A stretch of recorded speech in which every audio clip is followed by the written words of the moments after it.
নমস্কার বন্ধুরা, আমি রণদীপ। হিস্ট্রি দর্পণ এডুকেশনাল চ্যানেলে তোমাদের সকলকে আবারও স্বাগত।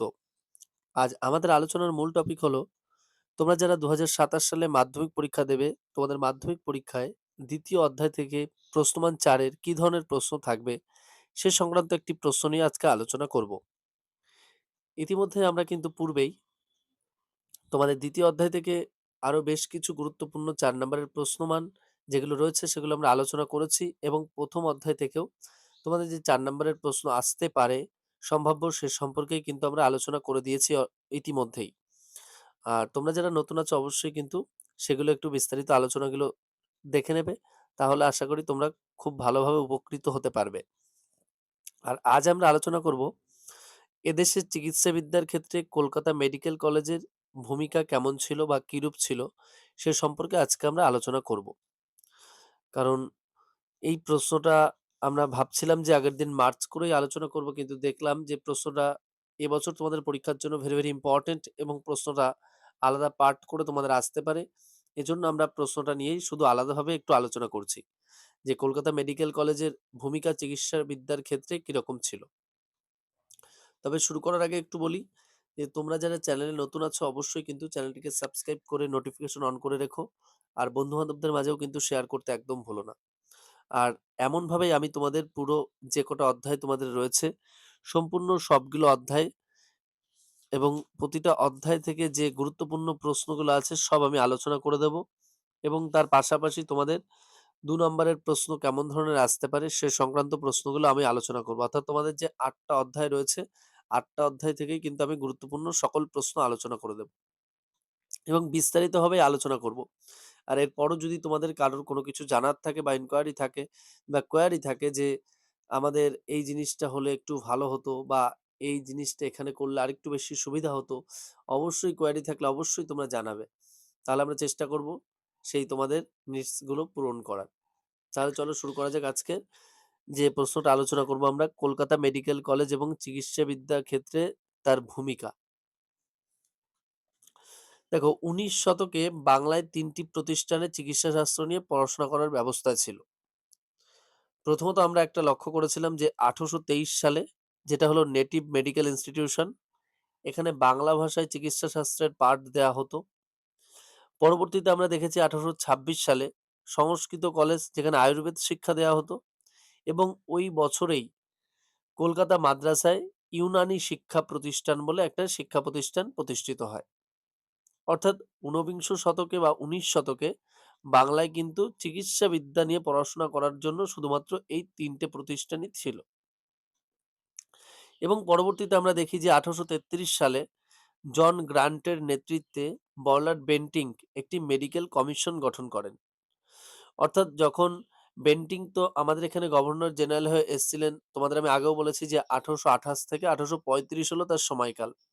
১৮২৮ সালে তিনি এসেছিলেন, এবং গ্র্যান্ট যখন বুঝতে পারলেন যে এদেশে একটা মেডিকেল কমিশন গঠন না করলে প্রাচ্যের মানুষদের চিকিৎসার ক্ষেত্রে অনেকটাই অসুবিধার সম্মুখীন হতে হচ্ছে, ঠিক সেই মুহূর্তেই তিনি কি করলেন, তিনি বেন্টিংকের সহযোগিতায় ১৮৩৩ সালে বেন্টিংকে দিয়ে একটি মেডিকেল কমিশন গঠন করান, এবং এরপর ১৮৩৪ সালের ২০ অক্টোবর এই কমিশন তাদের একটি রিপোর্ট পেশ করে।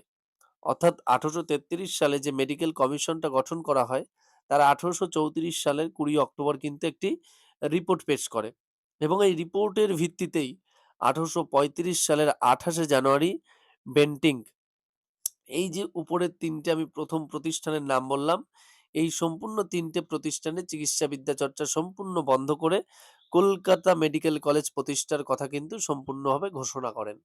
অর্থাৎ আমি প্রথমেই তোমাদের বললাম যে ঊনবিংশ শতকে ৩টি জায়গায় চিকিৎসা বিদ্যা প্রতিষ্ঠান ছিল এবং সেখানেই কিন্তু চিকিৎসা হতো। একটা ছিল ১৮২৩ সালের নেটিভ মেডিকেল ইনস্টিটিউশন, যেখানে বাংলা ভাষায় চিকিৎসা শাস্ত্রের পাঠ দেয়া হতো। তারপরে ছিল ১৮২৬ সালে সংস্কৃত কলেজ, যেখানে আয়ুর্বেদ শিক্ষা দেয়া হতো, এবং ওই বছরে কলকাতা মাদ্রাসায় ইউনানি শিক্ষা প্রতিষ্ঠান গড়ে উঠেছিল।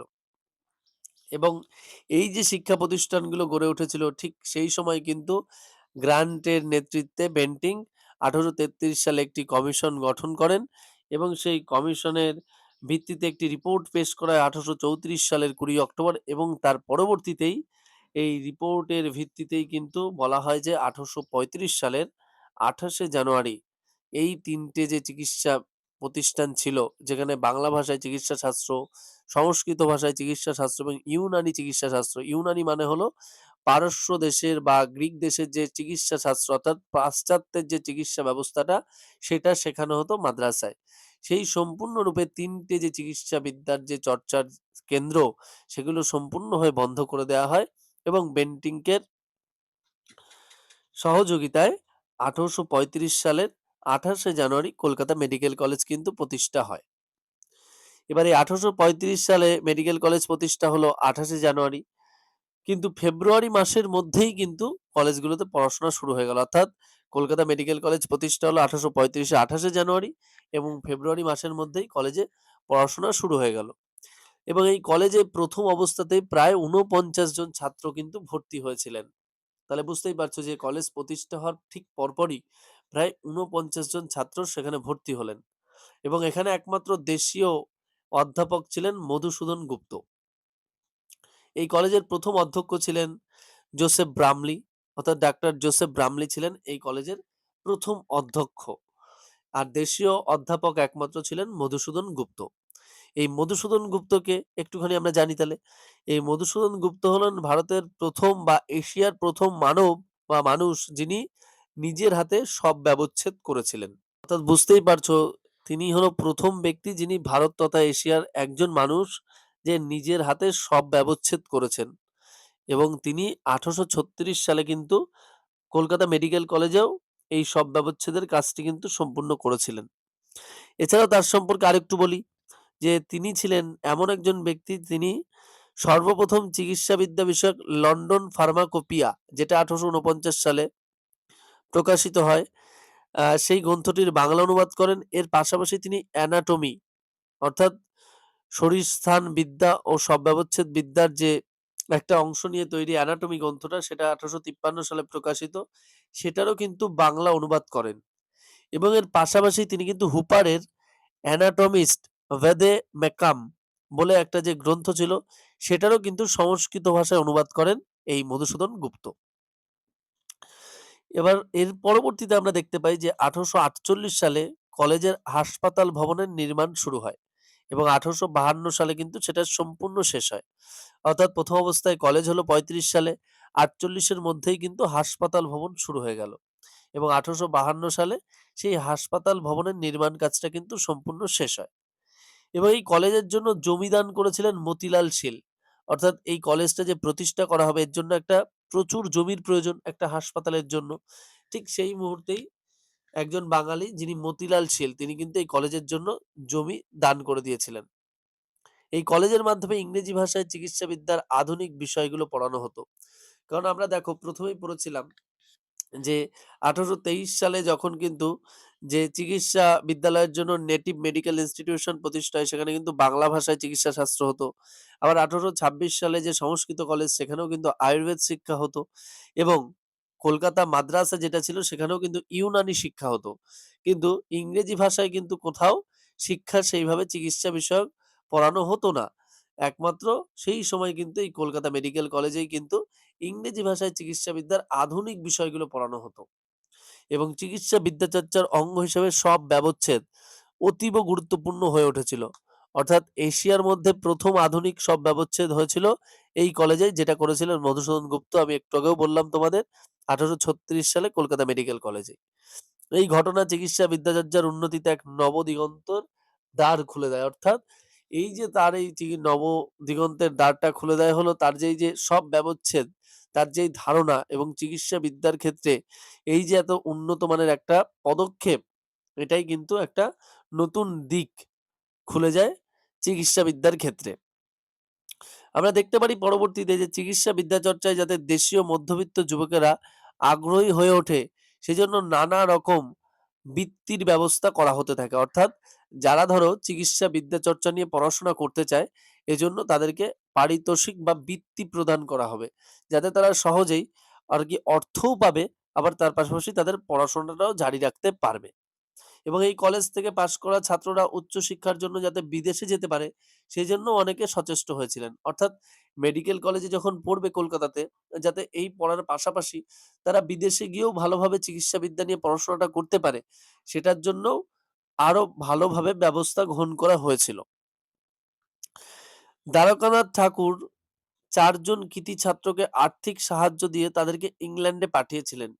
ঠিক সেই মুহূর্তে কলকাতা মেডিকেল কলেজের ৪ জন যে কৃতী ছাত্র ছিলেন, অর্থাৎ আমরা ১ম এই পড়লাম যে ৪৯ জনই কিন্তু ১ম অবস্থায় ভর্তি হয়েছিল।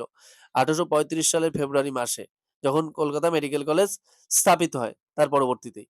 এবং এর মধ্যে থেকে কিন্তু ৪ জন এমন কৃতী ছাত্র ছিলেন, যাদেরকে কিন্তু দ্বারকানাথ ঠাকুর আর্থিকভাবে সাহায্য দিয়ে তাদের ইংল্যান্ডে পাঠিয়েছিলেন।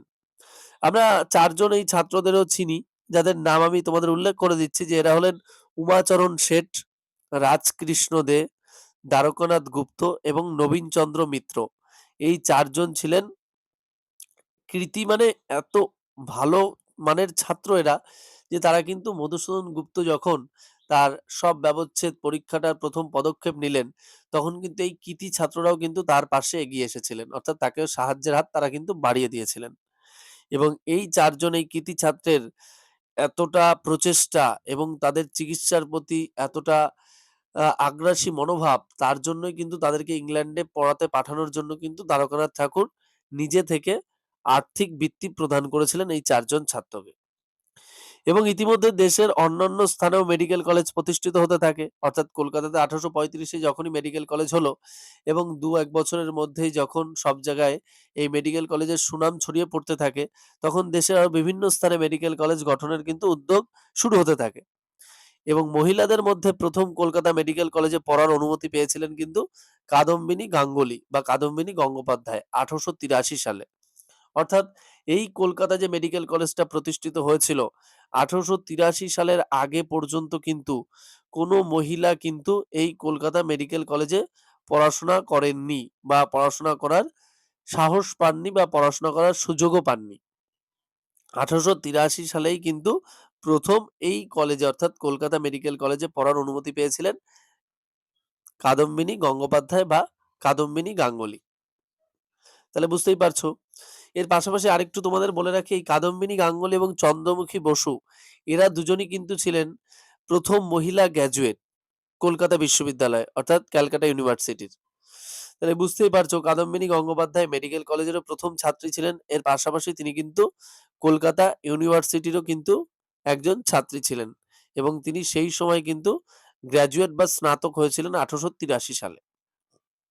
আশা করি তোমরা তাহলে বুঝতে পারলে যে কলকাতা মেডিকেল কলেজ সম্পর্কে বা কলকাতা মেডিকেল কলেজ চিকিৎসা বিদ্যার ক্ষেত্রে কতটা আগ্রাসী মনোভাব বা কিরূপ ভূমিকা গ্রহণ করেছিল।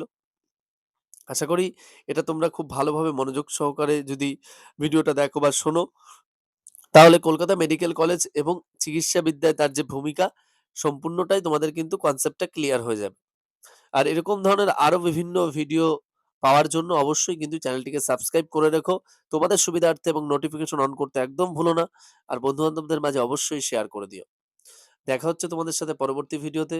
সকলে ভালো থাকবে, সুস্থ থাকবে। আর তোমাদের যেই ধরনের ভিডিও বা টপিক প্রয়োজন অবশ্যই কমেন্ট বক্সে কমেন্ট করে জানাতে ভুলো না। ভিডিওটি সম্পূর্ণ দেখার জন্য তোমাদের সকলকে অসংখ্য ধন্যবাদ।